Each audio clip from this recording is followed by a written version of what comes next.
जब जीवन हर तरफ से टूटने लगे, जब घर में भूख हो, आंखों में आंसू हो और दिल में उम्मीद की आखिरी चिंगारी भी बुझने लगे, जब इंसान आसमान की ओर देखकर पूछे, हे प्रभु, अब किस दरवाजे जाऊं, और कोई उत्तर न मिले, ठीक उसी अंधेरे क्षण में अगर कोई धीमी सी घंटी बजे, मंदिर का दीपक टिमटिमाए और कोई भीतर से पुकारे कि बस एक कदम मेरी ओर बढ़ा, तो समझ लेना वह पुकार स्वयं भगवान शिव की है।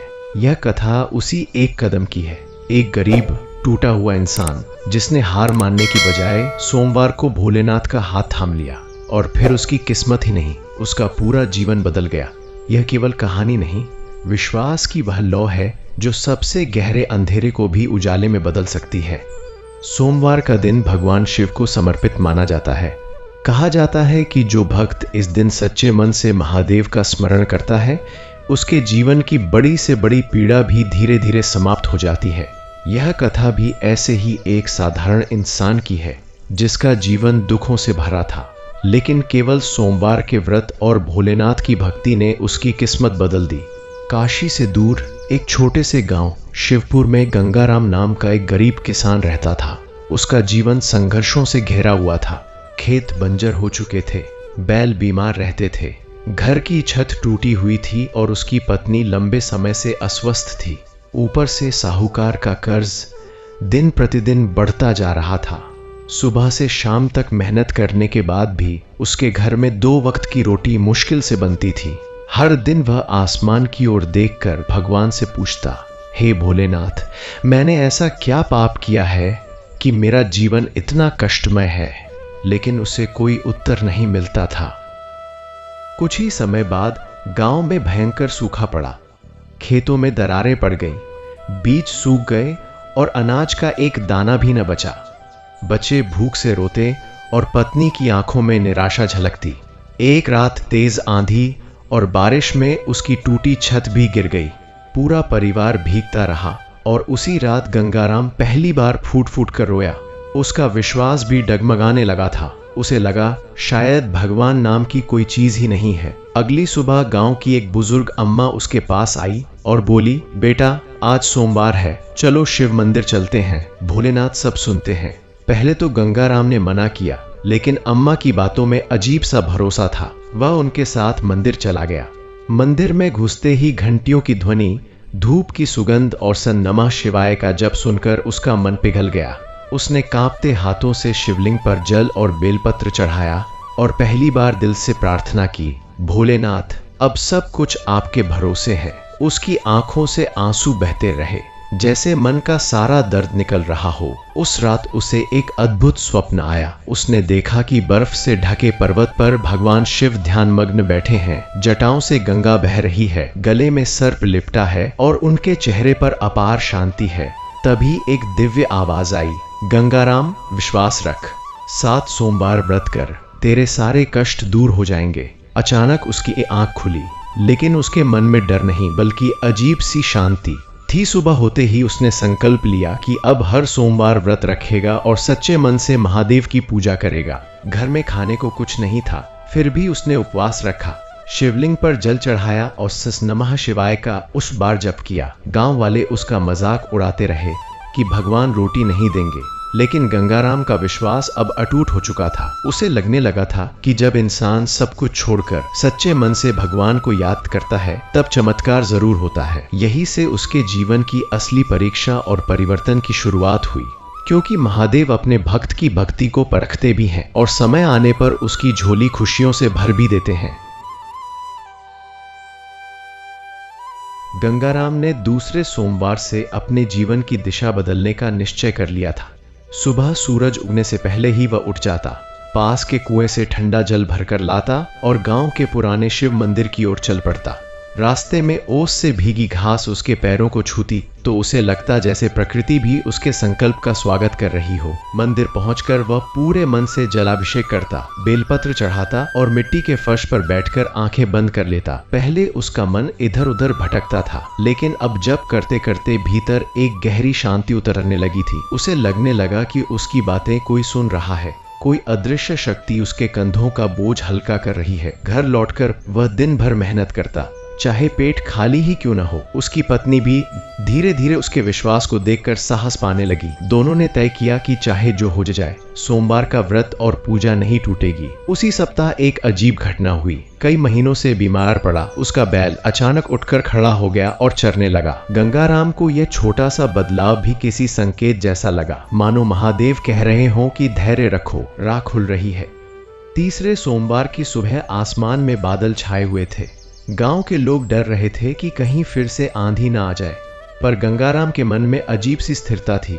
वह मंदिर में बैठा मंत्र जप रहा था कि तभी एक वृद्ध साधु वहां आए। जटाजूट, भस्म लगा शरीर, हाथ में कमंडल और त्रिशूल। उन्होंने गंगाराम को देर तक देखा और मुस्कुराकर बोले, भक्ति भूख से बड़ी होती है बेटा। गंगाराम ने उनके चरण छुए और अपनी सारी व्यथा कह सुनाई। साधु ने बस इतना कहा, कष्ट मिटते देर लगती है, पर सच्ची श्रद्धा कभी व्यर्थ नहीं जाती, और उसे रुद्राक्ष का एक छोटा सा मनका दे दिया। गंगाराम ने उसे अपनी गर्दन में बांध लिया। जब वह घर लौटा तो पाया कि उसकी पत्नी की तबीयत कुछ बेहतर है और कई दिनों बाद उसने खुद से चूल्हा जलाया है। यह सब देखकर उसका विश्वास और गहरा हो गया। उसे लगा जैसे साधु कोई सामान्य मनुष्य नहीं थे, बल्कि स्वयं भोलेनाथ की लीला हो। चौथे सोमवार के दिन परीक्षा और कठिन हो गई। घर में अनाज बिल्कुल समाप्त था। बच्चे भूख से बिलख रहे थे। पत्नी ने कहा कि आज व्रत छोड़ दो, कुछ मजदूरी कर लाओ, वरना सब भूखे रहेंगे। गंगाराम का दिल डगमगा गया, पर उसने मन ही मन महादेव से कहा कि यदि आज भी विश्वास टूट गया तो फिर कभी संभल नहीं पाएगा। वह मंदिर चला गया। पूरे दिन उसने पानी के अलावा कुछ नहीं लिया। शाम को जब वह घर लौटा तो देखा कि गांव का साहूकार दरवाजे पर खड़ा है। पहले तो वह डर गया कि कहीं कर्ज बढ़ाने न आया हो, पर साहूकार ने उल्टा कहा कि शहर से कुछ मजदूर आए हैं और खेत जोतने के लिए लोगों की जरूरत है, इसलिए वह गंगाराम को काम देने आया है। अगले दिन से उसे मजदूरी मिलने लगी। यह पहली बार था जब कई हफ्तों बाद उसके घर में रोटी पकी। गंगाराम ने समझ लिया कि धैर्य रखने से ही रास्ते बनते हैं। 5वें सोमवार तक आते आते गंगाराम के भीतर एक अलग ही परिवर्तन दिखाई देने लगा। पहले वह हर बात पर घबरा जाता था, लेकिन अब चेहरे पर संतोष रहता। खेत में काम करते समय भी वह नमः शिवाय जपता रहता। आश्चर्य की बात यह थी कि जिन खेतों को वह बंजर समझ चुका था, उनमें हल्की हल्की हरियाली झलकने लगी। कुछ जंगली घासों के बीच गेहूं के पुराने बीज अंकुरित हो गए थे। गांव के लोग कहने लगे कि यह संयोग है, लेकिन गंगाराम इसे कृपा मानता था। उसी दिन शाम को वही साधु फिर दिखाई दिए। उन्होंने कहा कि अगला सोमवार सबसे कठिन होगा, क्योंकि विश्वास की आखिरी परीक्षा बाकी है। इतना कहकर वे फिर अदृश्य हो गए। गंगाराम को समझ नहीं आया कि इसका क्या अर्थ है, पर उसने मन को मजबूत कर लिया। छठे सोमवार की रात अचानक उसकी पत्नी की तबीयत बहुत बिगड़ गई। तेज बुखार और सांस लेने में कठिनाई। घर में दवा नहीं, पैसे नहीं, पड़ोसी भी असहाय। गंगाराम पूरी रात जागकर उसकी सेवा करता रहा। सुबह मंदिर जाने का समय हुआ तो उसके मन में संघर्ष शुरू हुआ। क्या पत्नी को छोड़कर जाना ठीक होगा? तभी उसकी पत्नी ने ही कमजोर आवाज में कहा, जाओ पूजा करके आओ, भोलेनाथ ही हमारी रक्षा करेंगे। भारी मन से वह गया। उस दिन उसने पहले से भी अधिक भक्ति से अभिषेक किया और रोते हुए प्रार्थना की कि उसकी पत्नी को बचा लिया जाए। जब वह लौटा तो आश्चर्य हुआ। बुखार उतर चुका था और वह सामान्य होकर बैठी थी। पड़ोसी कह रहे थे कि यह तो चमत्कार है। गंगाराम के लिए यह संकेत था कि महादेव उसके साथ हैं। 7वें सोमवार को पूरा गांव उसकी भक्ति की चर्चा करने लगा था। कुछ लोग मजाक उड़ाते, कुछ श्रद्धा से देखते, लेकिन गंगाराम अब किसी की परवाह नहीं करता था। मंदिर में उसने विशेष पूजा की, रुद्राभिषेक किया और मन ही मन प्रण लिया कि चाहे जीवन में सुख आए या दुख, वह शिव भक्ति कभी नहीं छोड़ेगा। उसी समय आकाश में बादल गरजे और हल्की वर्षा होने लगी। सूखी धरती ने पानी को सोख लिया। कई महीनों बाद खेतों में अच्छी बारिश हुई थी। किसान खुशी से झूम उठे। गंगाराम ने मंदिर की सीढ़ियों पर खड़े होकर आकाश की ओर देखा और उसकी आंखें भर आईं। उसे लगा जैसे प्रकृति स्वयं महादेव की मुस्कान बनकर बरस रही हो। उस रात उसे फिर एक स्वप्न आया। उसने देखा कि हिमालय की चोटियों के बीच एक उज्जवल प्रकाश फैल रहा है। उस प्रकाश से एक दिव्य स्वर गूंजा कि जिसने विश्वास नहीं छोड़ा उसे कभी खाली हाथ नहीं लौटाया जाता। उसे लगा कोई अदृश्य हाथ उसके सिर पर आशीर्वाद दे रहा है। सुबह उठते ही उसके मन से वर्षों का भय गायब हो चुका था। उसने महसूस किया कि असली चमत्कार बाहर नहीं, भीतर हुआ है। जो आदमी पहले हर पल दुखी रहता था, वही अब हर परिस्थिति में शांत रह सकता था। यही सच्ची कृपा थी। 8वें सोमवार तक गंगाराम का जीवन पूरी तरह बदल चुका था। खेतों में फसल लहलहाने लगी, मजदूरी से कुछ पैसे बचने लगे, पत्नी स्वस्थ हो गई और घर की टूटी छत भी उसने ठीक कर ली। लेकिन सबसे बड़ा परिवर्तन यह था कि अब वह सिर्फ अपने लिए नहीं जीता था, वह गांव के दूसरे जरूरतमंदों की मदद करने लगा। मंदिर की सफाई करता, बच्चों को भजन सिखाता और सबको बताता कि सोमवार का व्रत केवल मनोकामना पूरी करने का साधन नहीं, बल्कि आत्मा को मजबूत करने का मार्ग है। उसे समझ आ गया था कि जब इंसान सच्चे मन से समर्पण करता है, तब कष्ट धीरे धीरे मिट जाते हैं और जीवन में प्रकाश भर जाता है। उसकी कहानी पूरे गांव में फैल गई और लोग श्रद्धा से शिव का नाम लेने लगे, क्योंकि उन्होंने अपनी आंखों से देखा था कि भक्ति से टूटा हुआ इंसान भी फिर से खड़ा हो सकता है। उस एक पुकार के बाद गंगाराम का जीवन जैसे किसी अदृश्य धागे से बंध गया था। पहले वह हर सुबह डर के साथ उठता था कि आज कौन सी नई मुसीबत सामने आएगी, लेकिन अब उसकी आंखें खुलते ही सबसे पहले महादेव का स्मरण करती। मिट्टी के छोटे से आंगन में खड़े होकर वह पूर्व दिशा की ओर देखता, जहां सूरज की पहली किरण आसमान को सुनहरा बना देती थी, और मन ही मन प्रार्थना करता कि चाहे सुख मिले या दुख, उसका विश्वास कभी कम न हो। उसके कदम अपने आप मंदिर की ओर बढ़ जाते। रास्ते में खड़े नीम और पीपल के पेड़, पक्षियों की चहचहाहट और ठंडी हवा उसे ऐसा एहसास दिलाती जैसे पूरी प्रकृति उसके साथ चल रही हो। मंदिर पहुंचकर जब वह शिवलिंग पर जल चढ़ाता, तो उसे लगता कि वह केवल पानी नहीं, बल्कि अपने सारे भय, सारी चिंताएं और सारे आंसू अर्पित कर रहा है। उस क्षण उसका मन इतना हल्का हो जाता कि जैसे वर्षों से ढोया हुआ बोझ उतर गया हो। उसे यह समझ आने लगा था कि भगवान से चमत्कार मांगना ही भक्ति नहीं, बल्कि अपने भीतर धैर्य और साहस जगाना ही सबसे बड़ा चमत्कार है। दिन बीतते गए और खेतों में हरियाली घनी होती गई। जहां पहले सूखी मिट्टी उड़ती थी, वहां अब गेहूं की बालियां हवा के साथ लहराती और सूरज की रोशनी में चमकती। गंगाराम घंटों खेत में काम करता, पर उसे थकान महसूस नहीं होती। उसके मन में एक अजीब सी ताजगी रहती, जैसे भीतर कोई अदृश्य शक्ति उसे संभाले हुए हो। गांव वाले जब उसके खेत देखते तो आश्चर्य करते कि इतनी कम बारिश में भी उसकी फसल कैसे बच गई। कुछ लोग इसे किस्मत कहते, कुछ मेहनत, पर गंगाराम जानता था कि यह उसके विश्वास की कमाई है। शाम को जब वह घर लौटता तो बच्चे दौड़कर उससे लिपट जाते, पत्नी मुस्कुराकर पानी देती और छोटा सा घर भी उसे किसी महल से कम नहीं लगता। कभी कभी वह सोचता कि सुख का असली अर्थ धन या आराम नहीं, बल्कि अपने लोगों की मुस्कान है। पहले जो घर रोने की आवाजों से भरा रहता था, अब वहां भजन और हंसी गूंजती थी। एक दिन गांव में खबर फैली कि पास के जंगल में डाकुओं का डर बढ़ गया है और कई किसानों की फसल लूट ली गई है। यह सुनकर लोगों के मन में भय बैठ गया। गंगाराम भी चिंतित हुआ, क्योंकि उसकी पूरी मेहनत उसी फसल पर टिकी थी। रात को वह सो नहीं सका। उसके मन में पुराने डर फिर से जागने लगे। अगर सब कुछ छिन गया तो? लेकिन फिर उसने खुद को समझाया कि जिसने अब तक साथ दिया है, वह आगे भी रक्षा करेगा। अगले सोमवार को वह पहले से भी अधिक श्रद्धा के साथ मंदिर गया और लंबा जप किया। उसी रात गांव के चौकीदारों ने मिलकर पहरा देने का निर्णय लिया, और अजीब बात यह हुई कि डाकू उस क्षेत्र में आए ही नहीं। लोगों ने इसे संयोग माना, पर गंगाराम ने इसे ईश्वर की व्यवस्था से समझा।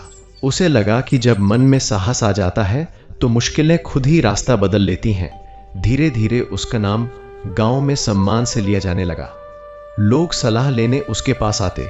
कोई बीमारी से परेशान होता, कोई पारिवारिक झगड़े से, तो कोई कर्ज से। गंगाराम उन्हें कोई जादुई उपाय नहीं बताता, बस यही कहता कि धैर्य रखो, मेहनत करो और सोमवार को श्रद्धा से भगवान का स्मरण करो। वह कहता कि भक्ति इंसान को भागने नहीं, बल्कि हालात से लड़ने की ताकत देती है। उसके शब्दों में ऐसा अपनापन होता कि सुनने वाले के दिल को सुकून मिल जाता। कई लोग उसके साथ मंदिर जाने लगे। वहां सब मिलकर सफाई करते, दीपक जलाते और भजन गाते। मंदिर जो पहले सूना रहता था अब जीवंत हो गया। घंटियों की आवाज दूर तक सुनाई देती और वातावरण में एक अद्भुत शांति फैल जाती। गंगाराम को लगता जैसे उसका छोटा सा गांव किसी तीर्थ में बदल गया हो। समय के साथ उसकी आर्थिक स्थिति भी सुधरने लगी। उसने कर्ज का बड़ा हिस्सा चुका दिया, घर की टूटी दीवारें ठीक करवाईं, छत पर नई खपरेल डलवाई और आंगन में एक छोटा सा कुआं खुदवाया ताकि पानी की परेशानी न रहे। लेकिन इन सब के बावजूद उसके भीतर कोई घमंड नहीं आया। वह पहले जैसा ही सादा जीवन जीता रहा। कपड़े वही साधारण, भोजन वही सादा, पर चेहरे पर संतोष की चमक अलग थी। उसे डर था कि कहीं सुविधाएं उसे फिर से ईश्वर से दूर ना कर दें। इसलिए वह हर सफलता के बाद मंदिर जाकर धन्यवाद देता। उसके मन में यह भावना पक्की हो चुकी थी कि जो भी मिला है वह कृपा है, अधिकार नहीं। इसी विनम्रता ने उसे और मजबूत बना दिया। एक शाम जब वह अकेला बैठा था, उसने अपने बीते दिनों को याद किया। वह रात जब छत गिर गई थी, बच्चों की भूख, पत्नी की बीमारी और उसका टूटा हुआ मन। उसे यकीन ही नहीं हुआ कि वही आदमी आज इतना शांत बैठा है। उसकी आंखों से अपने आप आंसू निकल आए, पर ये दुख के नहीं, कृतज्ञता के आंसू थे। उसने आसमान की ओर देखकर हाथ जोड़ लिए और मन ही मन भगवान शिव को धन्यवाद दिया कि उन्होंने उसे केवल सुख ही नहीं दिया बल्कि दुखों का अर्थ भी समझाया। अगर वे कठिन दिन न आते तो शायद वह कभी भक्ति का रास्ता न अपनाता। उसे समझ आया कि कभी कभी संकट हमें गिराने नहीं बल्कि सही दिशा दिखाने आते हैं। उस रात उसने गहरी शांति महसूस की, जैसे भीतर कोई दीपक लगातार जल रहा हो। गांव में एक बार फिर सूखे की आशंका हुई। बादल आते और बिना बरसे चले जाते। किसान चिंतित हो उठे। इस बार गंगाराम घबराया नहीं। उसने सबको साथ लेकर मंदिर में सामूहिक प्रार्थना रखी।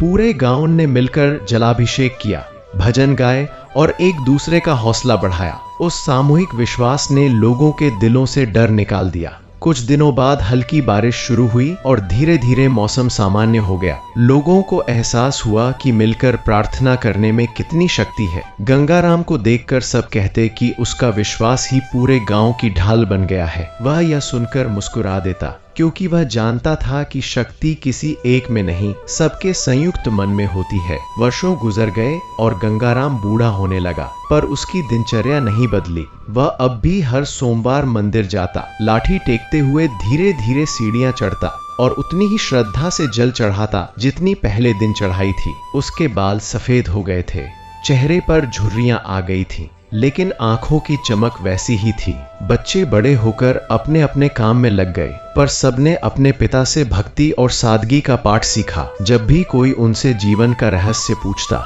वे कहते कि उनके पिता ने सिखाया है, विश्वास मत छोड़ो। गंगाराम की कहानी दूर दूर तक फैल गई।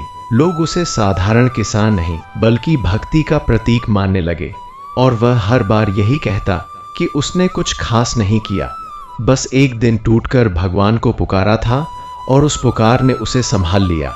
उसकी जीवन यात्रा यह बता गई कि सच्ची श्रद्धा इंसान को भीतर से इतना मजबूत बना देती है कि फिर कोई भी तूफान उसे गिरा नहीं सकता, और जो दिल से नाम लेता है उसके लिए अंधेरा भी अंततः उजाले में बदल जाता है। समय का पहिया धीरे धीरे घूमता रहा, लेकिन गंगाराम के भीतर जागी भक्ति की लौ कभी मंद नहीं पड़ी। उम्र बढ़ने के साथ उसके कदम भले ही धीमे हो गए थे, पर मन पहले से कहीं अधिक स्थिर और गहरा हो चुका था। अब वह हर घटना को किसी वरदान की तरह स्वीकार करता था। सुबह जब वह लाठी के सहारे मंदिर की ओर बढ़ता तो गांव के बच्चे उसे प्रणाम करते, महिलाएं उसके लिए रास्ता छोड़ देती और बुजुर्ग उसे देखकर मुस्कुरा उठते। उसे देखकर लगता ही नहीं था कि यह वही व्यक्ति है जो कभी निराशा में डूबा रहता था। उसके चेहरे पर ऐसा तेज था मानो भीतर कोई ज्योति लगातार जल रही हो। वह शिवलिंग के सामने बैठकर आंखें बंद करता तो घंटों बीत जाते, पर उसे समय का आभास तक न होता। उस मौन में उसे ऐसा लगता जैसे उसकी हर सांस किसी अदृश्य शक्ति से जुड़ गई हो। उसे अब समझ में आने लगा था कि असली सुख बाहरी परिस्थितियों से नहीं बल्कि भीतर की शांति से आता है, और यह शांति उसे केवल भक्ति से मिली थी। गांव के लोग अब हर छोटे बड़े काम में उससे सलाह लेने लगे थे। कोई बेटा बिगड़ जाए तो उसे गंगाराम के पास लाते, कोई परिवार झगड़े में फंस जाए तो उससे समझौता करवाते। वह किसी पर अपनी बात थोपता नहीं था, बस अपने जीवन की कहानी सुना देता। कैसे दुखों ने उसे तोड़ा और कैसे विश्वास ने फिर से खड़ा कर दिया। उसके शब्दों में बनावट नहीं होती थी, इसलिए सीधे दिल को छूते थे। कई बार वह कहता कि ईश्वर को मनाने के लिए बड़े यज्ञ या दान की जरूरत नहीं, बल्कि सच्चाई से जीना ही सब बड़ी पूजा है। उसकी बातें सुनकर युवाओं में भी परिवर्तन आने लगा। शराब और झगड़ों की जगह भजन और श्रम ने ले ली। धीरे धीरे पूरा गांव अनुशासन और प्रेम से भरने लगा। लोगों को लगने लगा कि यह बदलाव किसी चमत्कार से कम नहीं, पर गंगाराम इसे बस श्रद्धा का फल कहता। एक वर्ष ऐसा आया जब आसपास के गांवों में महामारी फैल गई। कई लोग बीमार पड़ने लगे। डर का माहौल था, लोग घरों से निकलने से कतराते थे। उस समय गंगाराम ने डरने के बजाय सेवा का रास्ता चुना। उसने मंदिर के आंगन में औषधीय काढ़ा बनवाना शुरू किया, बीमारों को जड़ी बूटियां पहुंचाईं और सबको साफ सफाई रखने की सलाह दी। वह खुद भी कमजोर शरीर के बावजूद दिन रात लोगों की मदद करता रहा। कई बार उसकी पत्नी ने कहा कि अपनी सेहत का भी ध्यान रखो, पर वह हंसकर कहता कि जब तक सांस चल रही है किसी के काम आनी चाहिए। उसकी सेवा देखकर लोगों की आंखें भर आती। उन्हें लगता जैसे वे किसी साधारण किसान को नहीं बल्कि किसी संत को वो देख रहे हों। इसी सेवा भाव ने पूरे गांव को हिम्मत दी और धीरे धीरे बीमारी का असर कम होने लगा। लोगों ने महसूस किया कि विश्वास के साथ किया गया कर्म ही असली पूजा है। एक रात वह मंदिर की सीढ़ियों पर बैठा आसमान देख रहा था। चांदनी पूरे गांव पर फैल रही थी और वातावरण में गहरी शांति थी। उसी क्षण उसके मन में विचार आया कि कितनी जल्दी जीवन बदल जाता है। जो आदमी कभी अंधेरे से डरता था, वही आज रात के सन्नाटे में भी आनंद महसूस कर रहा है। उसने मन ही मन भगवान शिव का स्मरण किया और आंखें बंद कर लीं। उसे लगा जैसे कोई अदृश्य हाथ उसके सिर पर आशीर्वाद रख रहा हो। उस स्पर्श में इतनी करुणा थी कि उसकी आंखों से आंसू बह निकले। उसे लगा जैसे सारी थकान उसी क्षण मिट गई हो। वह देर तक वहीं बैठा रहा। हवा उसके चेहरे को छूती रही और मन में एक ही भाव उठता रहा, कृतज्ञता। उसने महसूस किया कि भक्ति ने उसे केवल समस्याओं से मुक्त नहीं किया, बल्कि उसे जीवन को समझने की दृष्टि दी है। समय बीतता गया और उसके बच्चे बड़े होकर शहरों में काम करने लगे, पर वे जब भी गांव लौटते सबसे पहले पिता के साथ मंदिर जाते। उन्होंने अपने पिता से सीखा था कि कितनी भी व्यस्तता हो, ईश्वर को याद करने का समय जरूर निकालना चाहिए। गंगाराम उन्हें देखकर खुश होता, पर साथ ही समझाता कि भक्ति का मतलब केवल मंदिर जाना नहीं, बल्कि ईमानदारी से कमाना और दूसरों की मदद करना भी है। उसके शब्द उनके जीवन का आधार बन गए। वे जहां भी गए लोगों की सहायता करते रहे। इस तरह गंगाराम की सीख गांव की सीमाओं से निकलकर दूर दूर तक फैलने लगी। उसे यह देखकर संतोष होता कि उसका संघर्ष व्यर्थ नहीं गया। उसकी पीड़ा ने कई लोगों का रास्ता रोशन कर दिया। बुढ़ापे में उसका शरीर साथ कम देने लगा, घुटनों में दर्द रहता, सांस जल्दी फूल जाती, पर सोमवार का व्रत उसने कभी नहीं छोड़ा। कभी कभी वह उपवास पूरी तरह न रख पाता तो थोड़ा फल खा लेता, पर पूजा अवश्य करता। वह कहता कि भगवान कठोर नियम नहीं देखते, भाव देखते हैं। एक दिन तेज बारिश में भी वह भीगता हुआ मंदिर पहुंचा। लोगों ने कहा कि आज मत जाओ, पर उसने मुस्कुराकर जवाब दिया कि जिस दरवाजे ने जीवन दिया वहां जाना कैसे छोड़ दूं। उस दिन उसकी आंखों में इतनी श्रद्धा थी कि मंदिर में मौजूद हर व्यक्ति भावुक हो उठा। सबने मिलकर भजन गाए और दीप जलाए। बारिश की बूंदों और दीपक की लौ का संगम ऐसा दृश्य बना रहा था जैसे स्वर्ग धरती पर उतर आया हो। धीरे धीरे उसे एहसास होने लगा कि उसका जीवन संध्या की ओर बढ़ रहा है, मगर उसे किसी बात का डर नहीं था। उसने जो कुछ पाया उससे अधिक पाया था।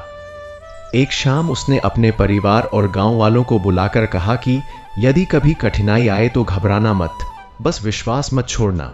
उसने सबको समझाया कि दुख स्थायी नहीं होते, पर विश्वास स्थायी होना चाहिए। उसकी आवाज कमजोर थी, पर शब्दों में वही दृढ़ता थी। लोग रो पड़े, पर उसने सबको ढांढस बंधाया। उसके चेहरे पर ऐसी शांति थी मानो उसे पहले से पता हो कि आगे क्या होने वाला है। उसने कहा कि जीवन की असली कमाई धन नहीं, बल्कि प्रेम और भक्ति है, और जिसने यह पा लिया वह कभी खाली नहीं रहता। आखिरी दिनों में वह अक्सर मंदिर की सीढ़ियों पर बैठकर बच्चों को खेलते देखता और मुस्कुराता। उसे लगता जैसे उसका पूरा जीवन एक लंबी यात्रा था, दुख से शुरू होकर शांति पर खत्म होने वाली। उसने अपने भीतर झांक कर देखा तो पाया कि अब कोई शिकायत नहीं बची है। हर घटना, हर आंसू, हर संघर्ष उसे सही समय पर सही जगह तक लाया है। एक सुबह जब सूरज की किरणें मंदिर की घंटियों पर पड़ी, वह धीरे धीरे अंदर गया, शिवलिंग पर जल चढ़ाया और लंबे समय तक ध्यान में बैठा रहा। उस दिन उसके चेहरे पर ऐसी दिव्य शांति थी कि देखने वाले समझ गए यह भक्ति की पराकाष्ठा है। गंगाराम की कहानी यह सिखा गई कि सच्चा विश्वास इंसान को साधारण से असाधारण बना देता है, और जो मन से भगवान का नाम थाम लेता है उसके लिए हर सोमवार नया जन्म बन जाता है, हर प्रार्थना नई शक्ति बन जाती है, और जीवन का हर अंधेरा अंततः उजाले में बदल जाता है। मंदिर के उस शांत प्रातःकाल में जब गंगाराम लंबे ध्यान से उठकर बाहर आया तो उसे लगा जैसे उसके भीतर कुछ स्थायी रूप से बदल चुका है। पहले वह भगवान से कुछ मांगने आता था, रोटी, राहत, इलाज, काम, पर अब उसके पास मांगने को कुछ भी नहीं बचा था। उसकी हथेलियां खाली थीं, लेकिन हृदय भरा हुआ था। उसने देखा कि सूरज की किरणें शिवलिंग पर पड़कर चांदी जैसी चमक पैदा कर रही थीं, और उस चमक में उसे अपना पूरा जीवन दिखाई देने लगा। बचपन की मासूमियत, जवानी का संघर्ष, गरीबी का अंधेरा और फिर भक्ति का उजाला। उसे महसूस हुआ कि हर घटना किसी अदृश्य योजना का हिस्सा थी। अगर वह टूटता नहीं तो झुकना नहीं सीखता, अगर झुकता नहीं तो प्रार्थना करना नहीं सीखता, और अगर प्रार्थना नहीं करता तो ईश्वर की उपस्थिति को कैसे पहचान पाता। मंदिर की सीढ़ियों से उतरते समय उसके कदम हल्के थे, जैसे वर्षों का भार उतर चुका हो। उस दिन गांव वालों ने उसकी आंखों में एक अलग ही चमक देखी, वह चमक जो केवल त्याग और संतोष से जन्म लेती है। गांव में अब हर सोमवार एक उत्सव जैसा होने लगा था। लोग सुबह सुबह नहा धोकर साफ कपड़े पहनते, महिलाएं थालियों में फूल और दीप सजाती, बच्चे घंटियां बजाते हुए आगे आगे चलते। गंगाराम सबसे पीछे धीमे कदमों से चलता, लेकिन सबकी निगाहें उसी पर रहती। मंदिर पहुंचकर सब मिलकर भजन गाते, और उस सामूहिक स्वर में ऐसी ताकत होती कि सुनने वाला भूल जाता कि वह अकेला है। कभी कभी दूर दूर के गांवों से लोग उसकी कथा सुनकर आते और उससे आशीर्वाद मांगते। वह हर बार हंस देता और कहता कि आशीर्वाद देने वाला वह नहीं, ऊपर बैठा है। लोग फिर भी उसके चरण छूते, क्योंकि उन्होंने अपनी आंखों से देखा था कि कैसे एक टूटा हुआ आदमी विश्वास से खड़ा हो गया। उसकी विनम्रता ही उसकी सबसे बड़ी पहचान बन गई थी। जितना सम्मान बढ़ता उतना ही वह खुद को छोटा समझने लगता, मानो सारा श्रेय किसी और का हो। एक बार पास के गांव में आग लग गई, कई घर जलकर राख हो गए। लोग बदहवास थे, बच्चों के पास कपड़े नहीं, खाने को अन्न नहीं। खबर मिलते ही गंगाराम ने देर नहीं की। उसने अपने घर का अनाज, बची हुई बचत और कपड़े इकट्ठा किए और गांव वालों से भी मदद करने को कहा। सबने खुलकर सहयोग दिया। वे बैलगाड़ी में सामान भरकर वहां पहुंचे और पीड़ित परिवारों में बांट दिया। जिनकी आंखों में आंसू थे, वहां धीरे धीरे उम्मीद लौट आई।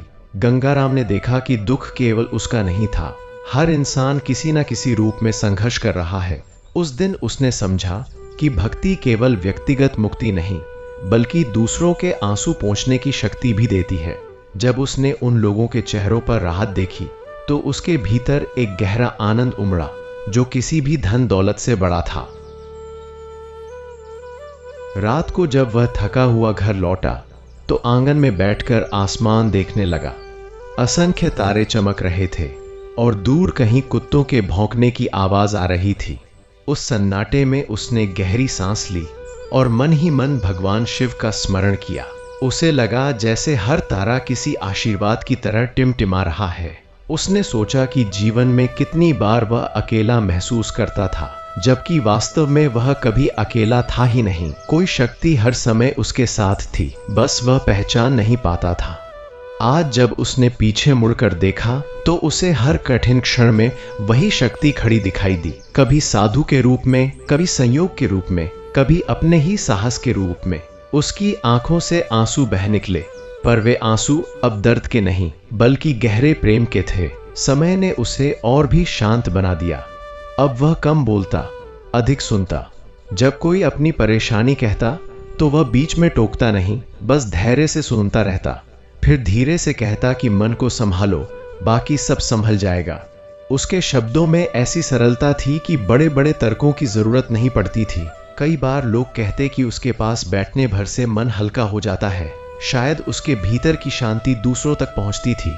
उसने अपने घर के सामने एक छोटा सा चबूतरा बनवा लिया, जहां शाम को गांव के लोग इकट्ठा होकर बातें करते, भजन गाते और जीवन की सीखें बांटते। वह स्थान धीरे धीरे पूरे गांव का मिलन स्थल बन गया। वहां न कोई ऊंच नीच थी, न कोई झगड़ा, सिर्फ अपनापन। उसकी उम्र अब काफी ढल चुकी थी, चलना कठिन होता जा रहा था, पर वह हर दिन थोड़ी थोड़ी दूरी तय कर ही लेता। एक सुबह उसने अपने खेतों को आखिरी बार लंबी नजर से देखा। सुनहरी फसलें हवा में लहरा रही थीं, पक्षी उड़ रहे थे और दूर मंदिर की घंटी बज रही थी।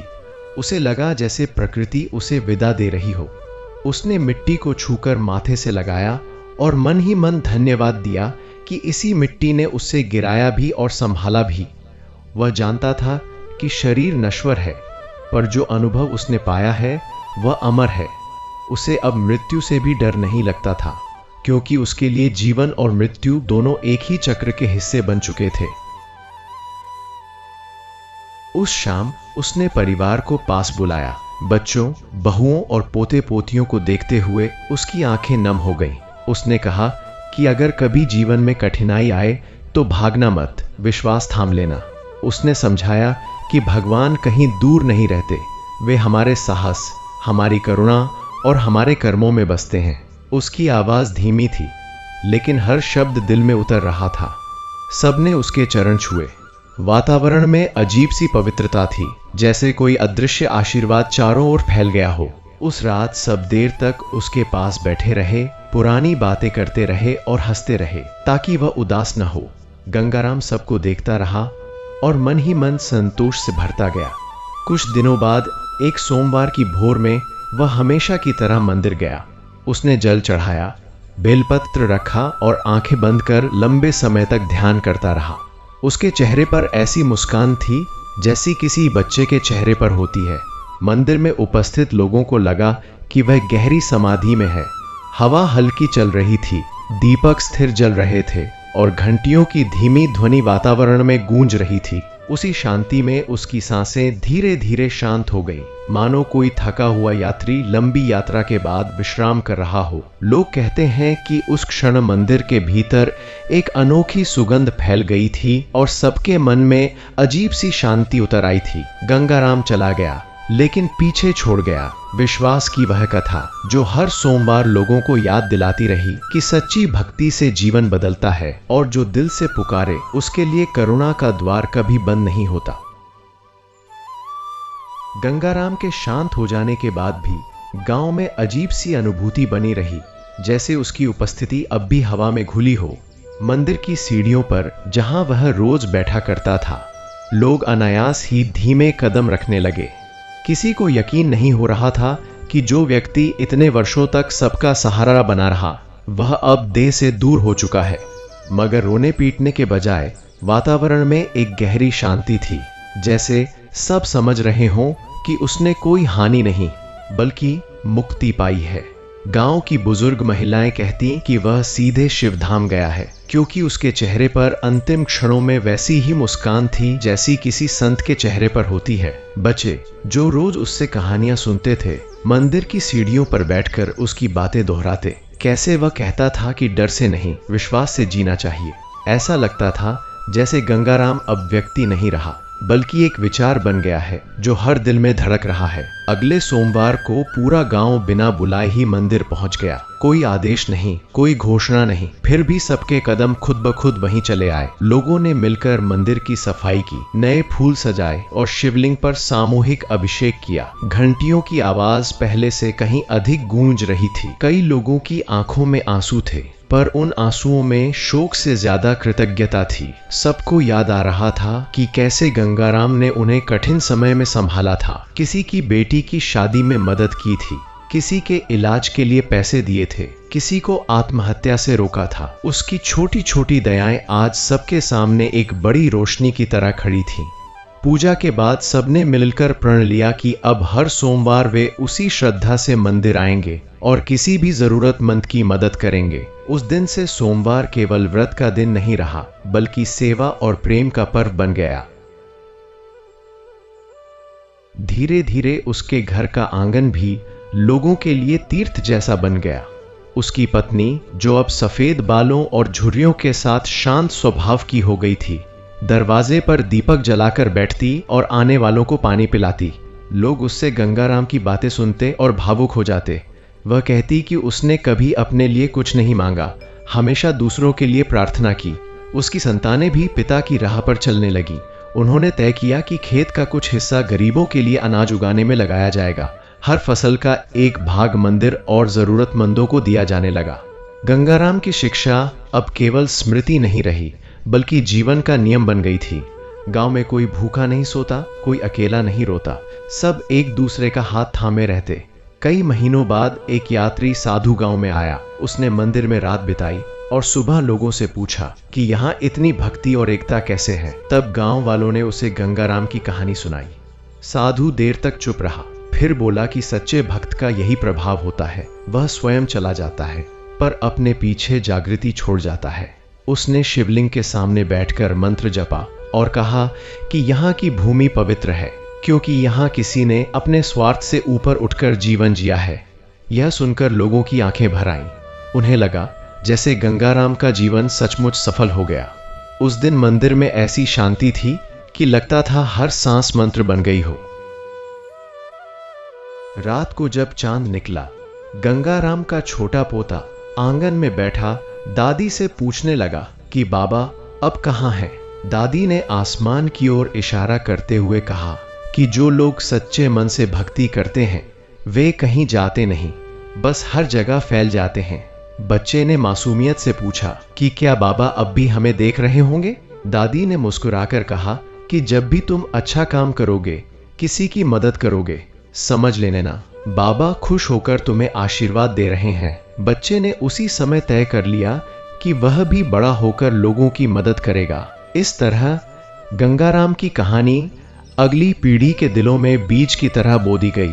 समय के साथ गांव में कई बदलाव आए। नई सड़क बनी, कुछ पक्के घर बने, लोग शहरों में काम करने लगे, लेकिन सोमवार की परंपरा कभी नहीं टूटी। चाहे बारिश हो या ठंड, मंदिर में दीपक जरूर जलता। लोग मानते थे कि यह दीपक गंगाराम की याद का प्रतीक है। जब भी कोई कठिनाई आती, सब मिलकर प्रार्थना करते और समाधान ढूंढते। आश्चर्य की बात यह थी कि समस्याएं पहले जितनी बड़ी लगती थीं, अब उतनी भारी नहीं लगती थीं। शायद इसलिए कि अब कोई अकेला नहीं था। भक्ति ने सबको एक सूत्र में बांध दिया था। लोग कहते कि यही तो सच्चा चमत्कार है, जब दिल बदल जाए तो दुनिया अपने आप बदल जाती है। एक बार पास के कस्बे में भयंकर बाढ़ आई। कई परिवार बेघर हो गए। गांव वालों ने तुरंत राहत सामग्री इकट्ठा की और मदद के लिए निकल पड़े। रास्ते में किसी ने कहा कि यह सेवा गंगाराम को सच्ची श्रद्धांजलि होगी। सबने सहमति में सिर हिलाया। वे दिन रात लोगों की मदद करते रहे। लौटते समय सबके चेहरों पर थकान थी, पर दिल में संतोष। उन्हें लगा जैसे वे वही कर रहे हैं जो गंगाराम करता। उस क्षण उन्हें समझ आया कि किसी इंसान की महानता उसके जीते जी नहीं, बल्कि उसके जाने के बाद उसके कर्मों से मापी जाती है। गंगाराम की विरासत यही थी, निस्वार्थ सेवा और अटूट विश्वास। इन सब के बीच मंदिर के गर्भगृह में विराजमान भगवान शिव की मूर्ति पर रोज जल चढ़ता रहा, बेलपत्र चढ़ते रहे और अस नमः शिवाय की ध्वनि गूंजती रही। हर सोमवार जब घंटी बजती तो लगता जैसे कहीं से गंगाराम की वही शांत मुस्कान लौट आई हो। उसकी कथा अब केवल एक व्यक्ति की कहानी नहीं रही, बल्कि जीवन का संदेश बन गई कि दुख चाहे कितना भी बड़ा क्यों ना हो, अगर मन में विश्वास की लौ जलती रहे तो अंधेरा टिक नहीं सकता। और जो इंसान एक बार सच्चे मन से महादेव का हाथ पकड़ ले, उसके लिए हर रास्ता अंततः प्रकाश की ओर ही जाता है। उस रात के बाद उसकी आंखों में नींद जैसे कहीं खो गई थी।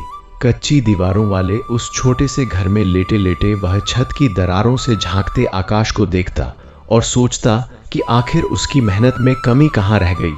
खेत सूख गए थे, बैल बीमार पड़ गए थे, उधार बढ़ता जा रहा था और घर में बच्चों की मासूम आंखें हर दिन उससे जवाब मांगती थीं। पत्नी चुप रहती, पर उसकी खामोशी भी तानों से ज्यादा चुभती थी। कभी कभी उसे लगता जैसे किस्मत ने उसका नाम मिट्टी में लिख दिया है, जिसे हर लहर आकर मिटा देती है। फिर भी उस रात मंदिर की घंटी की आवाज उसके कानों में गूंजती रही, मानो कोई अदृश्य शक्ति उसे बुला रही हो। उसने तय कर लिया कि चाहे कुछ भी हो, अगला सोमवार वह खाली हाथ नहीं, विश्वास लेकर जाएगा। उसके मन में पहली बार यह भावना जगी कि शायद इंसान की आखिरी ताकत उसका भरोसा ही होता है और वही उसे डूबने से बचा सकता है। सुबह का अंधेरा अभी पूरी तरह छटा भी नहीं था कि वह उठ बैठा। ठंडी हवा में उसके बदन में कंपी दौड़ रही थी। फिर भी उसने नदी से पानी भरकर स्नान किया, फटी धोती पहनी, माथे पर थोड़ा सा चंदन लगाया और रास्ते भर बिखरे जंगली फूल चुनता हुआ चल पड़ा। रास्ता लंबा था, लेकिन आज उसके कदम भारी नहीं लग रहे थे। मंदिर के पास पहुंचते ही उसे धूप और गीली मिट्टी की मिलीजुली सुगंध ने घेर लिया। सामने छोटा सा शिवालय था, जहां पत्थर का प्राचीन शिवलिंग स्थापित था। जैसे ही उसने पहली बार उस पर जल चढ़ाया, उसके भीतर जमा दर्द आंसुओं में बह निकला। उसने हाथ जोड़कर धीरे से कहा कि अब उसके पास खोने को कुछ नहीं बचा, बस एक आस ही है। उसी क्षण उसे लगा मानो उसका बोझ हल्का हो गया हो, जैसे किसी ने उसके कंधों पर रखा अदृश्य पत्थर हटा दिया हो। दिन बीतने लगे और उसने हर सोमवार उपवास रखने का संकल्प ले लिया। भूख लगती तो वह पानी पी लेता, थकान होती तो मंदिर की सीढ़ियों पर बैठकर मंत्र जपता। गांव के लोग उसका मजाक उड़ाते, कहते कि पत्थर की पूजा से क्या मिलेगा, लेकिन वह अब किसी की बातों पर ध्यान नहीं देता था। उसे अपने भीतर एक अजीब सा साहस महसूस होता, जो पहले कभी नहीं था। खेत में काम करते हुए भी वह नाम जपता रहता और धीरे धीरे उसकी मेहनत में निखार आने लगा। मिट्टी पहले से ज्यादा मुलायम लगने लगी, बीज जल्दी अंकुरित होने लगे। वह समझ नहीं पा रहा था कि यह चमत्कार है या उसका बदला हुआ मन, पर फर्क साफ दिखाई दे रहा था। उसके चेहरे पर जो उदासी हमेशा छाई रहती थी, उसकी जगह अब शांत मुस्कान ने ले ली थी। एक दिन दोपहर को जब वह खेत में हल चला रहा था, अचानक आसमान पर काले बादल छा गए। कई महीनों से सूखा पड़ा था, इसलिए उसे विश्वास ही नहीं हुआ कि बारिश होगी। मगर कुछ ही पलों में तेज बूंदें गिरने लगीं और देखते ही देखते धरती भीग गई। वह कीचड़ में खड़ा होकर भीगता रहा, जैसे कोई बच्चा पहली बार बारिश देख रहा हो।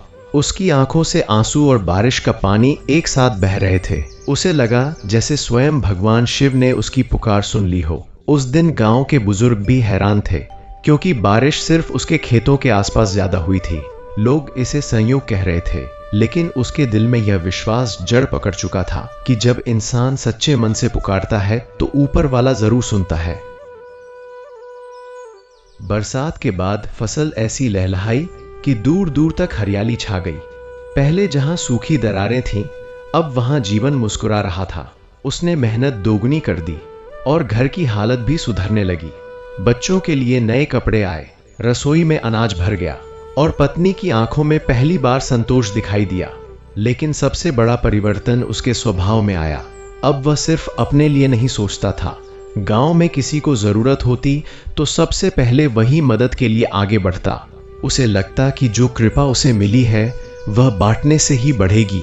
उसने मंदिर की सफाई शुरू की, टूटी दीवारें ठीक कराईं और हर सोमवार भजन गाने लगा। धीरे धीरे दूसरे लोग भी उसके साथ जुड़ने लगे। एक रात उसे अजीब सा स्वप्न आया।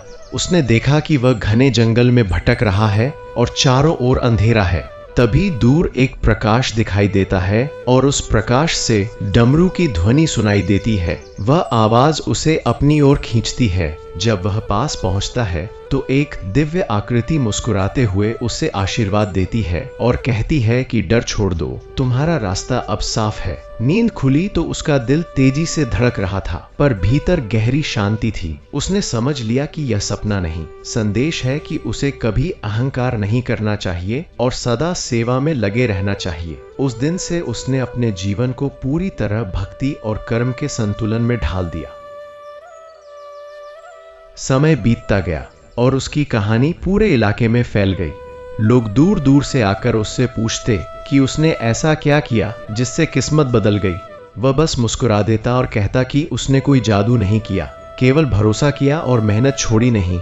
वह उन्हें समझाता कि पूजा सिर्फ फूल चढ़ाने से नहीं होती, बल्कि सच्चाई से जीने और दूसरों का सहारा बनने से होती है। कई लोग उसकी बात सुनकर प्रेरित हुए और गांव का माहौल भी बदलने लगा। पहले जहां झगड़े होते थे, अब मिलजुल कर काम होने लगा। मंदिर में रोज दीप जलने लगे और बच्चों की हंसी से गलियां गूंजने लगी। उसे महसूस हुआ कि एक व्यक्ति का बदला हुआ मन पूरे समाज को रोशनी दे सकता है। आखिरकार एक और सोमवार आया जब वो पहले की तरह जल और बिल्वपत्र लेकर मंदिर पहुंचा, लेकिन आज उसके दिल में मांगने के लिए कुछ नहीं था। उसने सिर झुकाकर सिर्फ धन्यवाद कहा। उसे एहसास हो चुका था कि असली चमत्कार धन या फसल नहीं, बल्कि वह साहस है जो टूटे हुए इंसान को फिर से खड़ा कर देता है। जब वह लौट रहा था तो सूरज की किरणें उसके चेहरे पर पड़ रही थीं, जैसे आशीर्वाद बनकर चमक रही हों। उसे लगा कि जीवन की पीड़ाएं खत्म नहीं होती, पर विश्वास उन्हें सहने की शक्ति दे देता है, और जो शक्ति भीतर जाग जाए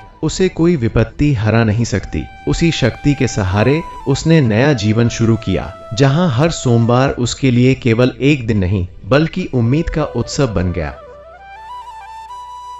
समय के साथ उसकी भक्ति केवल एक नियम नहीं रही, बल्कि उसकी सांसों का हिस्सा बन गई। अब वह सुबह उठते ही सबसे पहले आकाश की ओर देखकर कृतज्ञता व्यक्त करता, फिर चुपचाप आंगन बुहारता, पशुओं को चारा देता और बच्चों को स्नेह से जगाता।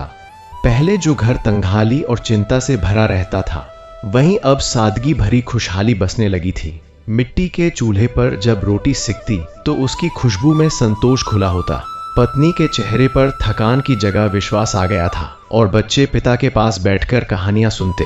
वह उन्हें समझाता कि जीवन में कठिनाई आना बुरा नहीं, बल्कि हार मान लेना बुरा है। उसके शब्दों में अनुभव की आग थी, इसलिए हर बात सीधे दिल में उतर जाती। गांव वाले भी अब उसे इज्जत की नजर से देखने लगे थे। जो कभी उसका मजाक उड़ाते थे, वही अब सलाह लेने आते। उसे यह सब देखकर अहंकार नहीं, बल्कि जिम्मेदारी महसूस होती कि अगर उसे कृपा मिली है तो उसे दूसरों के लिए सहारा बनना होगा। एक दिन गांव में भयंकर बीमारी फैल गई।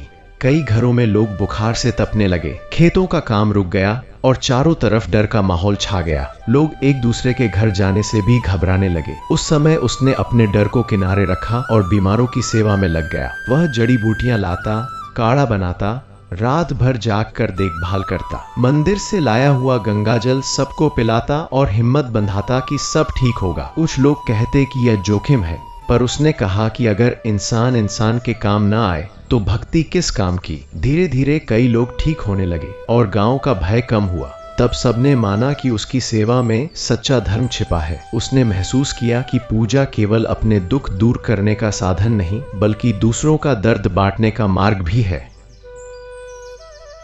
इन दिनों वह अक्सर मंदिर में बैठकर गहरी सोच में डूब जाता। शिवलिंग पर जल चढ़ाते समय उसे लगता जैसे पत्थर नहीं, जीवित ऊर्जा उसके सामने है। उसकी उंगलियां ठंडे पत्थर को छूती तो मन में शांति की लहर दौड़ जाती। कभी वह आंखें बंद करता तो डमरू की हल्की सी ध्वनि सुनाई देती। कभी ऐसा लगता जैसे कोई अदृश्य हाथ उसके सिर पर स्नेह से रखा है। उसे समझ आने लगा कि ईश्वर बाहर कम, भीतर ज्यादा रहता है। जब मन साफ हो जाए तो हर जगह वही दिखाई देता है। खेत की हरियाली, नदी की धारा, बच्चों की हंसी, सब में उसे उसी शक्ति का दर्शन होने लगा। उस अनुभव ने उसे इतना संतुलित बना दिया कि अब बड़ी से बड़ी समस्या भी उसे डिगा नहीं पाती थी। कुछ महीनों बाद गांव में एक बड़ा संकट आया। पास के जमींदार ने जमीन हड़पने की योजना बनाई और किसानों पर दबाव डालने लगा। कई लोग डर गए क्योंकि उनके पास लड़ने की ताकत नहीं थी। वह सबको इकट्ठा करके बोला कि अन्याय के आगे झुकना पाप है। उसने सबको साहस दिया, कागजात जुटाए और पंचायत में आवाज उठाई। उसकी सच्चाई और दृढ़ता देखकर लोग उसके पीछे खड़े हो गए। आखिरकार जमींदार को पीछे हटना पड़ा। उस दिन गांव ने पहली बार सामूहिक जीत का स्वाद चखा। सबने महसूस किया कि जब मन मजबूत हो और विश्वास साथ हो तो बड़े से बड़ा अत्याचार भी टूट सकता है। वह जानता था कि यह ताकत उसे भीतर से मिली है, वही शक्ति जो उसे हर सोमवार मंदिर तक खींच लाती है, वही कृपा जो उसे कभी अकेला नहीं छोड़ती। रातों में जब सब सो जाते, वह अक्सर आसमान के नीचे बैठकर तारों को देखता। उसे लगता जैसे हर तारा उसकी यात्रा का साक्षी है। उसे अपने पुराने दिन याद आते, भूख, कर्ज, निराशा और टूटता आत्मविश्वास। फिर वह वर्तमान देखता, जहां संघर्ष तो है पर डर नहीं। उसे एहसास हुआ कि जीवन में चमत्कार अचानक नहीं होते, वे धीरे धीरे बनते हैं, जैसे बीज मिट्टी में चुपचाप अंकुरित होता है। भक्ति ने उसे भाग्य बदलने की शक्ति नहीं दी, बल्कि परिस्थितियों से लड़ने का साहस दिया। यही असली वरदान था। उसने तय किया कि चाहे कुछ भी हो, वह इस राह से कभी नहीं हटेगा। एक सोमवार को विशेष पूजा का आयोजन किया गया। पूरे गांव ने मिलकर मंदिर सजाया, दिए जलाए, फूलों की माला चढ़ाई, भजन गूंजने लगे और वातावरण इतना पवित्र हो गया कि हर किसी की आंखें नम हो उठीं। जब उसने शिवलिंग पर दूध और जल चढ़ाया तो उसके होठों से अनायास धन्यवाद के शब्द निकले। उसे लगा जैसे सामने खड़े हैं स्वयं भगवान शिव, जो मुस्कुराकर कह रहे हों कि तुमने खुद को पहचान लिया। यही सबसे बड़ी जीत है। उस क्षण उसे धन, सफलता या प्रसिद्धि की कोई चाह नहीं रही। केवल सेवा और संतोष ही उसका ध्येय बन गया। धीरे धीरे उसकी कहानी बच्चों के लिए प्रेरणा बन गई। वे उसके पास बैठकर पूछते कि क्या सचमुच भगवान मदद करते हैं। वह कहता कि जब हम सच्चे दिल से मेहनत करते हैं, किसी का बुरा नहीं सोचते और धैर्य रखते हैं, तभी ईश्वर हमारी राह आसान करते हैं। वह उन्हें कर्म का महत्व समझाता, क्योंकि बिना कर्म के प्रार्थना अधूरी है। उसकी बातें सुनकर कई युवाओं ने शराब और झगड़ों से दूरी बना ली। गांव में नई ऊर्जा जागी, खेतों में काम बढ़ा, त्योहार धूमधाम से मनने लगे और हर घर में दीप जलने लगे। उसे देखकर लगता था कि एक साधारण आदमी भी समाज को बदल सकता है, बस उसके इरादे साफ होने चाहिए। आखिर एक शाम वह मंदिर की सीढ़ियों पर बैठा डूबते सूरज को देख रहा था। आकाश के रंग बदल रहे थे और हवा में हल्की ठंडक थी। उसने महसूस किया कि जीवन का हर दिन एक उपहार है। दुख आएंगे पर वे स्थायी नहीं होते। उसने आंखें बंद करके मन ही मन प्रार्थना की कि उसे हमेशा विनम्र बनाए रखना, ताकि वह कभी भूल न जाए कि वह भी कभी टूटा हुआ इंसान था। जब वह उठा तो उसके कदमों में वही शांति थी जो किसी साधक के चेहरे पर दिखती है। अब उसका जीवन किसी चमत्कार की कहानी नहीं, बल्कि विश्वास, सेवा और धैर्य का उदाहरण बन चुका था। और हर सोमवार उसके लिए फिर से याद दिलाता कि जब मन सच्चा हो तो अंधेरा कितना भी गहरा क्यों न हो, भीतर का दीपक कभी नहीं बुझता। उस दिन के बाद उसका जीवन किसी शांत नदी की तरह बहने लगा, पर उस शांति में गहराई थी, ठहराव नहीं। वह समझ चुका था कि सुख केवल बाहरी परिस्थितियों से नहीं आता, बल्कि भीतर की स्वीकृति से जन्म लेता है। सुबह की पहली किरण जब उसके आंगन में पड़ती, वह मिट्टी को छूकर प्रणाम करता, जैसे धरती ही उसकी माँ हो। अब हर छोटी चीज उसे अनमोल लगती। चिड़ियों की चहचहाट, बच्चों की खिलखिलाहट, रसोई से उठती भाप, खेतों में हवा का लहराना। पहले जिन बातों पर वह क्रोधित हो जाता था, अब उन पर मुस्कुरा देता। उसे लगता जैसे जीवन ने उसे दूसरा जन्म दिया है। गांव के लोग कहते कि उसके चेहरे पर अलग ही तेज आ गया है, जैसे किसी तपस्वी का। मगर वह जानता था कि यह तेज किसी चमत्कार का नहीं, बल्कि दर्द से गुजरकर मिली समझ का है। जिसने अंधेरा देखा हो वही रोशनी की कीमत जानता है। धीरे धीरे उसने अपने घर के पास एक छोटा सा बगीचा बना लिया। आम, नीम और तुलसी के पौधे लगाए। वह रोज उन्हें पानी देता और उनसे बात करता, जैसे वे भी उसकी बातें समझते हों। उसे लगता कि पेड़ भी मनुष्य की तरह प्रेम चाहते हैं। उसकी पत्नी अब उसके साथ काम में हाथ बंटाती और दोनों के बीच एक नया अपनापन जन्म ले चुका था। पहले जहां तकरार रहती थी, अब सहयोग था। शाम को पूरा परिवार मंदिर जाता, दीप जलाता और साथ बैठकर भजन गाता। उस सामूहिक प्रार्थना में ऐसा सुकून मिलता कि दिन भर की थकान मिट जाती। बच्चों ने भी व्रत और उपवास का अर्थ समझना शुरू कर दिया। सिर्फ भूखे रहना नहीं, बल्कि मन को साफ रखना। घर में जैसे एक अदृश्य ऊर्जा बस गई थी, जो हर किसी को जोड़कर रखती थी। एक बार गांव में भयंकर आंधी आई। कई घरों की छतें उड़ गईं, पेड़ गिर पड़े, फसलें बर्बाद हो गईं। लोग फिर से निराशा में डूबने लगे, मगर इस बार वह घबराया नहीं। उसने तुरंत सबको इकट्ठा किया। जिनके घर टूटे थे, उनके लिए अपने अनाज और लकड़ी दे दी। रात भर सब मिलकर छप्पर बांधते रहे। उसने सबको समझाया कि आपदा हमें तोड़ने नहीं, जोड़ने आती है। जब सब साथ खड़े होंगे तो नुकसान आधा लगेगा। उसकी बातों में इतना विश्वास था कि थके हुए लोग भी नई ताकत से काम करने लगे। कुछ ही दिनों में गांव फिर खड़ा हो गया। उस समय सबने महसूस किया कि असली संपत्ति खेत या पैसा नहीं, बल्कि एक दूसरे का साथ है।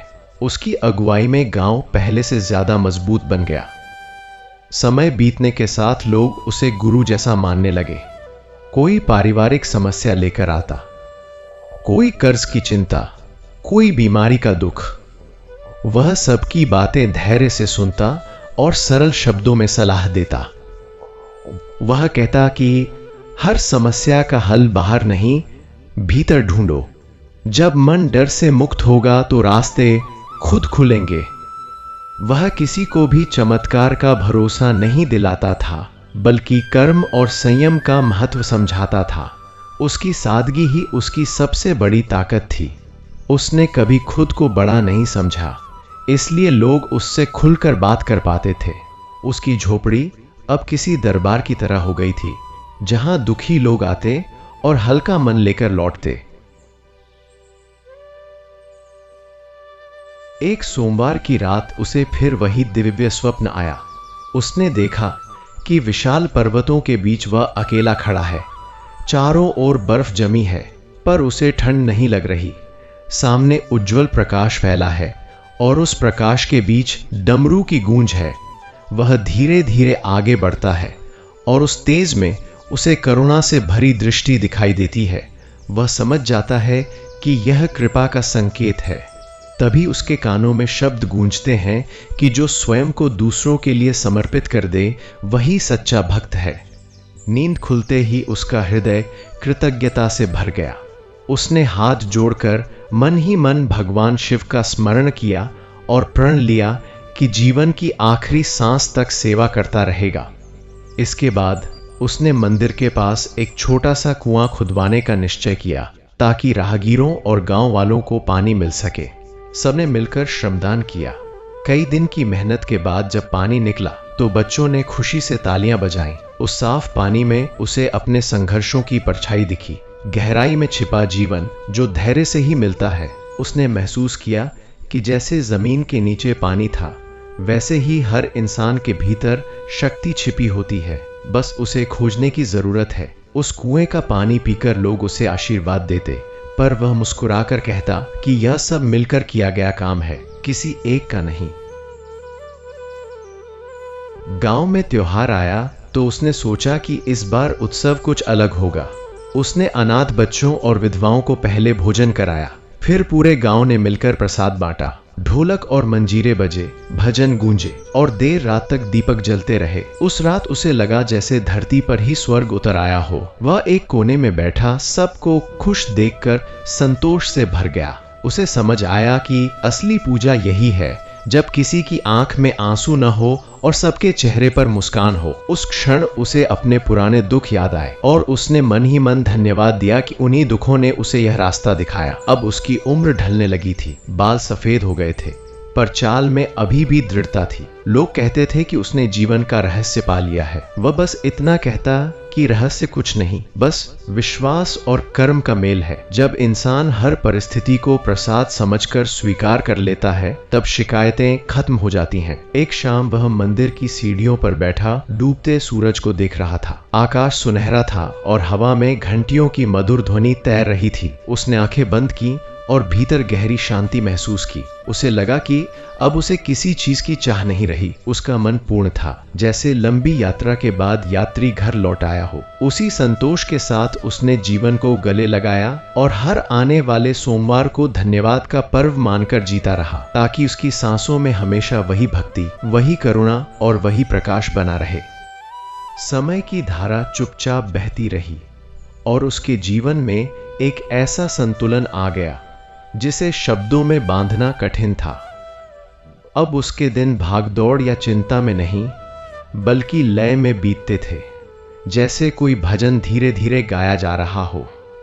वह सुबह खेत जाता तो मिट्टी को हाथ में लेकर देर तक महसूस करता, मानो धरती उससे बातें कर रही हो। उसे लगता कि हर कण में कोई रहस्य छिपा है, हर बीज में एक पूरा भविष्य सोया है। पहले वह फसल के खराब होने से डरता था, अब केवल मेहनत करता और परिणाम को स्वीकार कर लेता। इसी स्वीकार ने उसके भीतर अजीब सी स्वतंत्रता भर दी थी। गांव के बच्चे जब स्कूल जाते हुए उसे प्रणाम करते तो वह उन्हें आशीर्वाद देता और कहता कि ज्ञान ही सबसे बड़ा धन है। उसकी आंखों में अब लालच नहीं, केवल स्नेह था। लोग अक्सर कहते कि उसकी उपस्थिति मात्र से मन शांत हो जाता है, जैसे किसी मंदिर में प्रवेश कर लिया हो।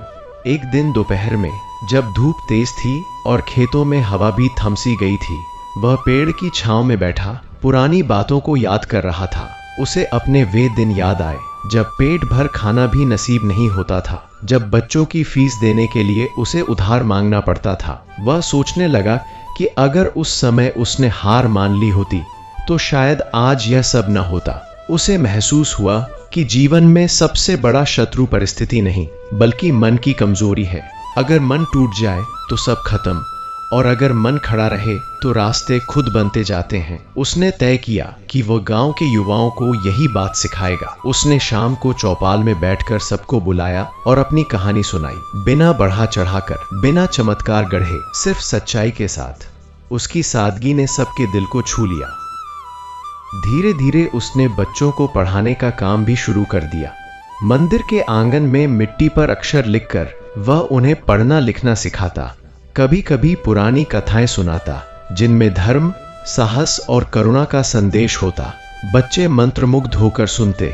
उसे लगता जैसे वह केवल पढ़ा नहीं रहा, बल्कि नई पीढ़ी के मन में अच्छे संस्कार बो रहा है। उसकी पत्नी भी लड़कियों को सिलाई कढ़ाई सिखाने लगी। उनका छोटा सा घर अब सीखने का स्थान बन गया था। जो घर कभी दुखों का अड्डा था, वही अब उम्मीद का केंद्र बन गया। शाम को जब सब बच्चे हंसते खेलते लौटते तो उसका दिल भर आता। उसे लगता कि शायद यही उसका असली उद्देश्य था, केवल अपना जीवन बदलना नहीं, बल्कि दूसरों की राह रोशन करना। 1 वर्ष बाद गांव में भयंकर सूखा पड़ा।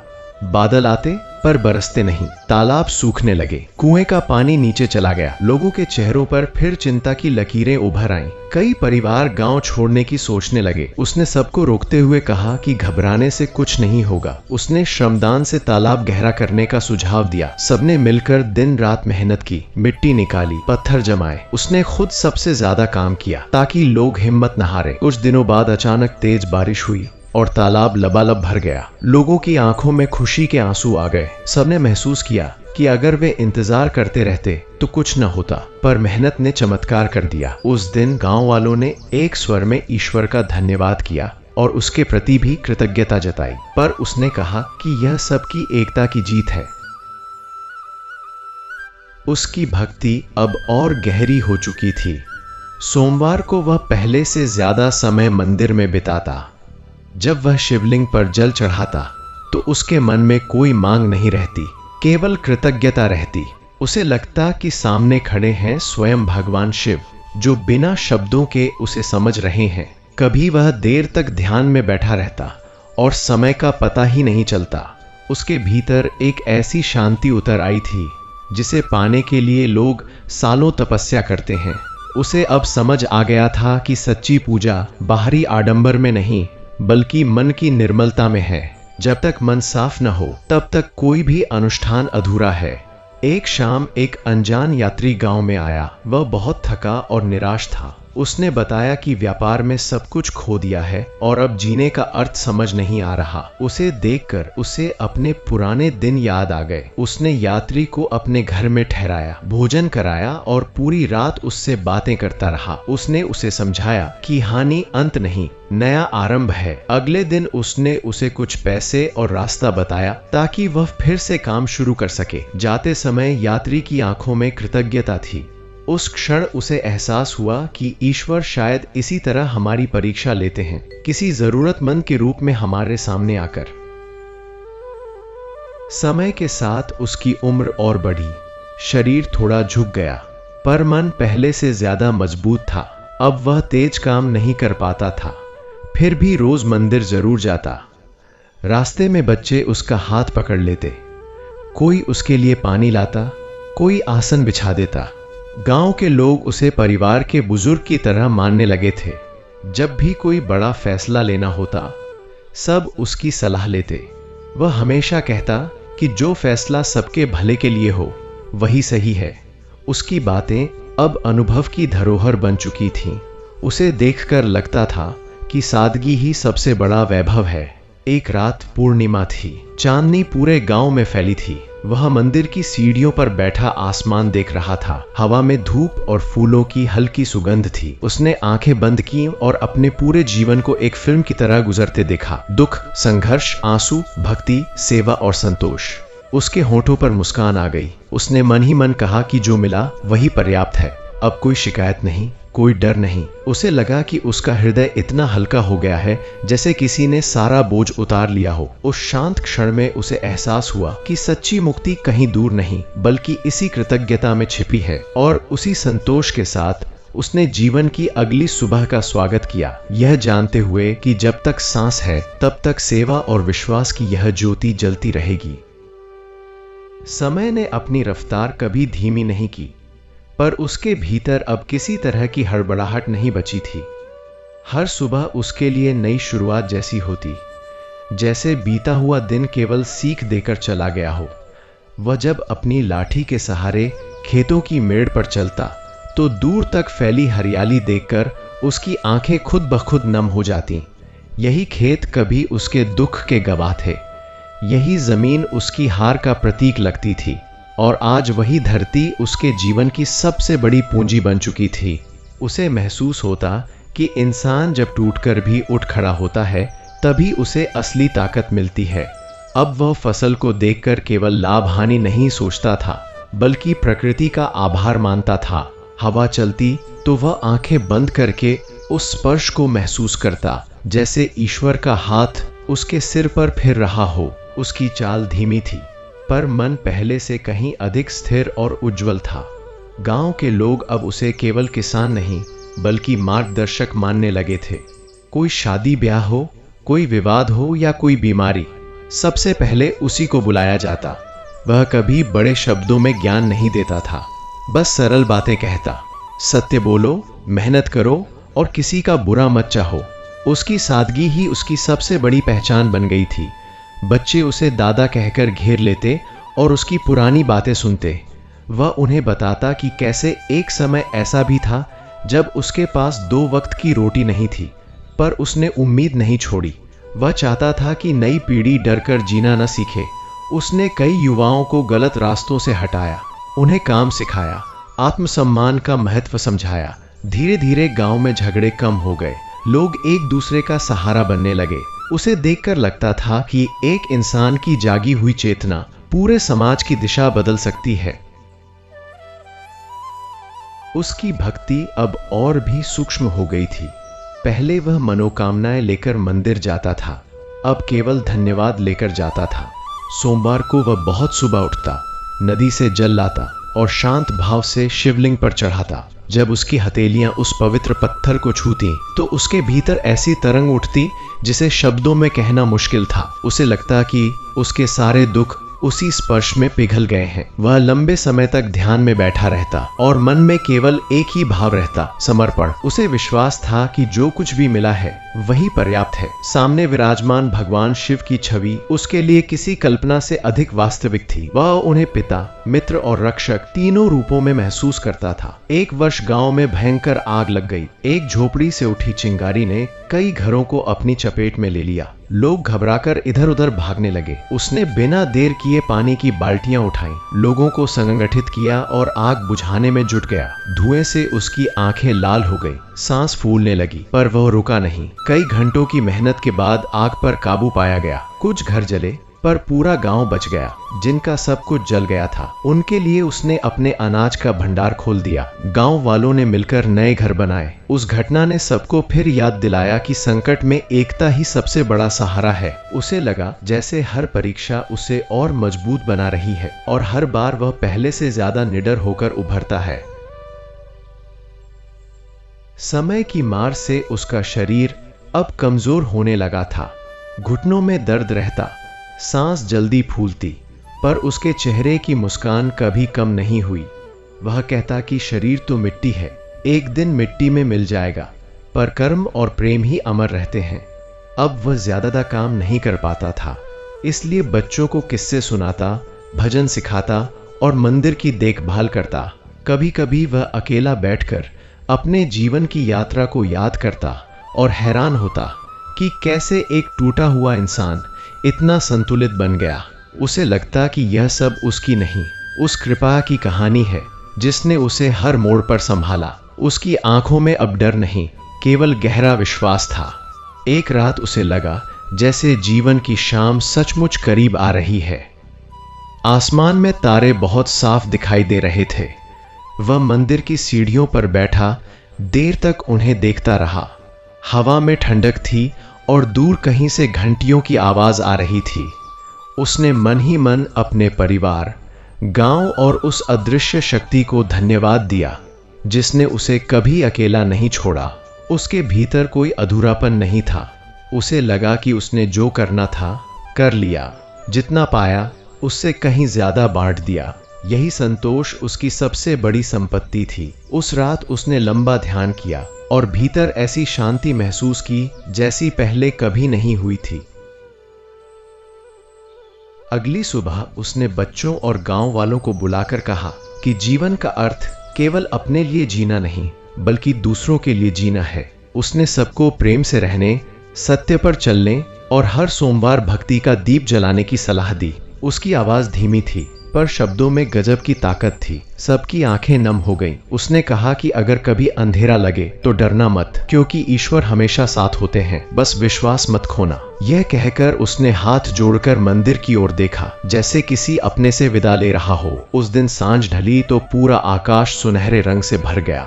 वह धीरे धीरे मंदिर के भीतर गया, शिवलिंग पर अंतिम बार जल चढ़ाया और शांत भाव से बैठ गया। उसके चेहरे पर मुस्कान थी, आंखें बंद थीं और सांसें बहुत हल्की। गांव वाले बाहर भजन गा रहे थे। उसी पवित्र वातावरण में उसका मन जैसे उसी दिव्य प्रकाश में विलीन हो गया जिसकी खोज में उसने जीवन बिताया था। लोगों ने महसूस किया कि वह चला नहीं, बल्कि उसी शांति में समा गया जिसे पाने की वह बात करता था। उसके बाद भी हर सोमवार मंदिर में दीप जलते रहे, बच्चे भजन गाते रहे और गांव में उसकी सीख जीवित रही। उसकी कथा यही संदेश देकर समाप्त हुई कि सच्ची भक्ति चमत्कार नहीं दिखाती, बल्कि इंसान को इतना मजबूत बना देती है कि वह हर दुख से ऊपर उठ जाए, और जब मन पूरी तरह समर्पित हो जाए तो जीवन स्वयं मोक्ष बन जाता है। दर्शक बंधु, यह शिव कथा यहीं विराम लेती है, लेकिन इसकी अनुभूति कभी समाप्त नहीं होती, क्योंकि भगवान शिव की महिमा अनंत है और वे हर उस हृदय में जीवित रहते हैं जहां सच्ची श्रद्धा, विश्वास और भक्ति की ज्योति प्रज्वलित होती है।